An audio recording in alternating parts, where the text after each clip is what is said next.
Inner ring road కేసులో వైసీపీ నేత Alla Ramakrishna Reddy petitions ను ఏపీ హైకోర్టు కొట్టేసింది.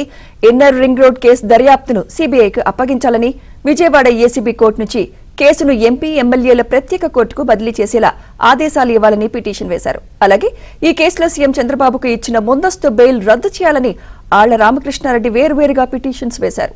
ఆళ్ల రామకృష్ణారెడ్డి పిటిషన్స్ ను హైకోర్టు కొట్టేసింది.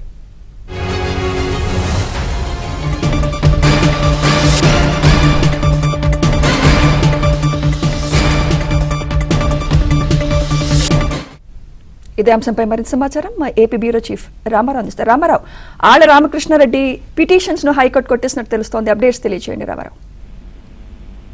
మంగళగిరి మాజీ MLA Alla Ramakrishna Reddy inner ring road case దర్యాప్తును సీబీఐకి అప్పగించాలని, అలాగే విజయవాడ ఏసీబీ కోర్టు నుండి ఈ కేసుని ఎంపీ ఎమ్మెల్యేల ప్రజాప్రతినిధుల కోర్టుకి బదిలీ చేసేలా ఆదేశాలు ఇవ్వాలి అని చెప్పి హైకోర్టులో పిటిషన్ వేశారు. దీంతో పాటు ఈ కేసులో ముఖ్యమంత్రి చంద్రబాబుకి ఇచ్చిన ముందస్తు బెయిల్ రద్దు చేయాలని కోరుతూ కూడా ఆళ్ల రామకృష్ణారెడ్డి మొత్తం 3 పిటిషన్లను వేరువేరుగా వేశారు.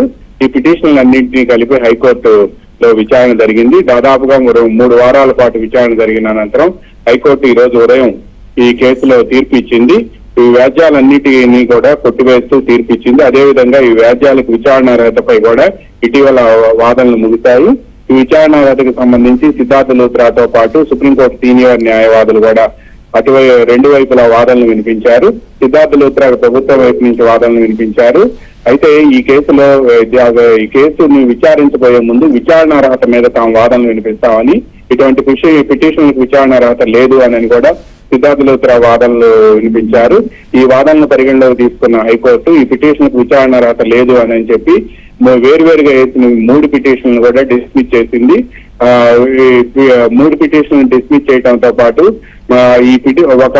ఈ కేసుని ఏసీబీ కోర్టు నుంచి విజయవాడలో ఉన్న ప్రజాప్రతినిధుల కోర్టుకు మార్చాలి అని చెప్పి కూడా మరో పిటిషన్ వేశారు. ఆ పిటిషన్ కూడా కొట్టివేసింది Lakshmi Durga. Right, thank you Ramarao.